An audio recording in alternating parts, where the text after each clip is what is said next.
கோட்டை சாமல் மாணிக்கவாசகம் நடுநிலைப் பள்ளியில் 7ஆம் வகுப்பு படிக்கிறேன். பேராசை பிடித்த சிங்கம். ஒரு ஊர்ல ஒரு சிங்கம் இருந்துச்சாம். அந்த சிங்கத்துக்கு ரொம்ப வயசாகவும் அது வெளியில எங்கேயும் போக முடியலையாம். போக முடியாதனால அது அதோட அங்க இருக்க அந்த காட்டுல இருக்க விலங்குகள் எல்லாத்தையும் அதோட குகைக்கு கூப்பிட்டுச்சான். கூப்பிட்டு தினமும் எனக்கு வெளியே போ, எனக்கு வயசானனால எங்கேயும் வெளியில போக முடியல, அதனால ஒவ்வொரு நாளைக்கு ஒவ்வொரு விலங்குகள் எனக்கு சாப்பாடா வரணும் அப்படின்னு சொல்லிச்சான். அதனால தினமும் ஒவ்வொரு விலங்கு வந்துச்சான். முதல் நாள் ஒட்டகச்சிவிங்கி வந்துச்சான், சாப்பிட்டுச்சான். அடுத்து 2வது நாள் மான் வந்துச்சான், அதையும் சாப்பிட்டுருச்சான் சிங்கம். 3வது நாள் முயலை வர சொல்லிட்டு இருந்துச்சான் சிங்கம். முயல் ரொம்ப லேட் ஆயிடுச்சான் வர்றதுக்கு. ரொம்ப லேட் ஆகவும் இந்த சிங்கம் ரொம்ப நேரம் கழிச்சு வந்துச்சான் முயல். அதுக்கு இந்த சிங்கம் எதுக்கு இவ்வளோ நேரம்னு கேட்டுச்சான்.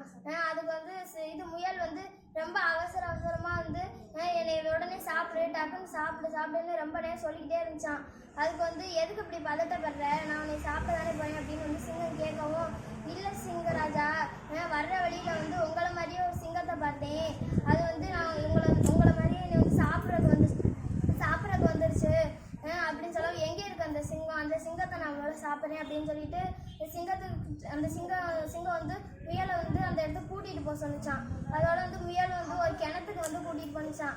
அந்த முயல் கிணத்துக்கு அடியில் அந்த சிங்கம் நிற்கிது ராஜா அப்படின்னு சொல்லவும், சிங்கம் இப்படி எட்டி பார்க்கவும் அதோட முகம் அந்த கிணத்துல இருக்க தண்ணியில் படவும் அது சிங்கம் மாதிரி இருந்துச்சான். அதை பார்த்துட்டு இந்த சிங்கம் ஏமாந்து போய் உள்ளக்க குதிச்சிருச்சான். குதிக்கவும் இந்த முயல் ரொம்ப சந்தோஷமா இருந்துச்சான்.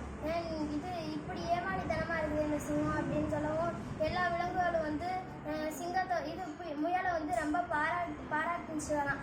இதுல நம்ம என்ன தெரிஞ்சுக்கிட்டோம்னா, நம்ம எதுக்குமே பேராசைப்படக்கூடாது.